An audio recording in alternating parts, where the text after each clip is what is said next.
মহারাজার দিঘি। মহারাজা পৃথুনাথ 200 বিঘা জমির উপর এই দিঘিটি খনন করেন। বাংলাদেশের সর্ব উত্তরের জেলা পঞ্চগড় জেলায় জেলা সদর থেকে মাত্র 15 কিলোমিটার দূরে এই দিঘিটির অবস্থান।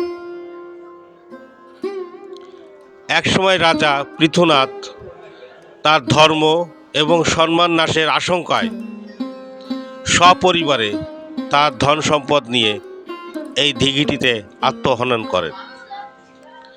বিশাল আয়তনের এই দিঘিটির আয়তন প্রায় 200 বিঘা, অর্থাৎ এর দৈর্ঘ্য 2400 ফুট, প্রস্থে আছে 1200 ফুট।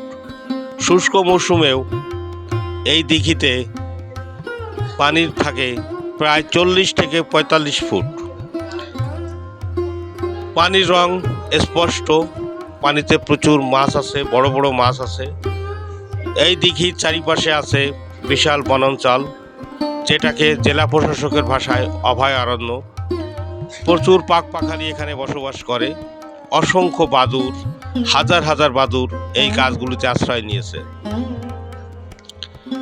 পাতার থেকে বাদুড়ের সংখ্যা বেশি। এই দিঘির পানি এতটাই স্বচ্ছ যে হাত দিয়ে স্পর্শ করতে মন চায়।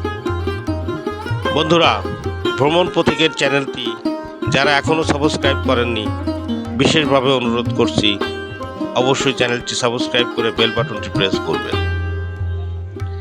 লাইক এবং কমেন্টস করবেন। আপনার সুন্দর একটি কমেন্টস আমাকে নতুন কন্টেন্ট তৈরি করতে উৎসাহিত করবে, অনুপ্রাণিত করবে। শেয়ার করে বন্ধুদের দেখার সুযোগ করে দিবেন। আর যারা চ্যানেলটি সাবস্ক্রাইব করেছেন তাদেরকে অসংখ্য ধন্যবাদ। এতক্ষণ সাথে থাকার জন্য আপনাদেরকে অসংখ্য ধন্যবাদ। আশা করি পরবর্তী কন্টেন্টগুলো আপনারা আমার সাথে থাকবেন, ভ্রমণ পথিকের সাথে থাকবেন। একটি বিশেষ বার্তা, আমরা যারা ভ্রমণ পথিক বা ভ্রমণ পিপাসু মানুষ, আমরা চিপস এবং পেট পানির বোতল দিয়ে এলাকাটাকে বিনষ্ট করে ফেলি, ভ্রমণ স্পটটা নষ্ট করে ফেলি। তাই আমরা চেষ্টা করব পেট বোতল এবং চিপসের প্যাকেটগুলো নিজ নিজ দায়িত্বে সংরক্ষণ করব এবং নির্দিষ্ট বিনে ফেলব। আমার কথায় কেউ কষ্ট পেয়ে থাকলে আমি আন্তরিকভাবে দুঃখিত। ভিডিওটি কেমন লেগেছে, পঞ্চগড়ের এই পৃথুরাজার মহারাজার দিকে কেমন লেগেছে মন্তব্য করে অবশ্যই জানাবেন। সবাই সুস্থ থাকুন, ভালো থাকুন।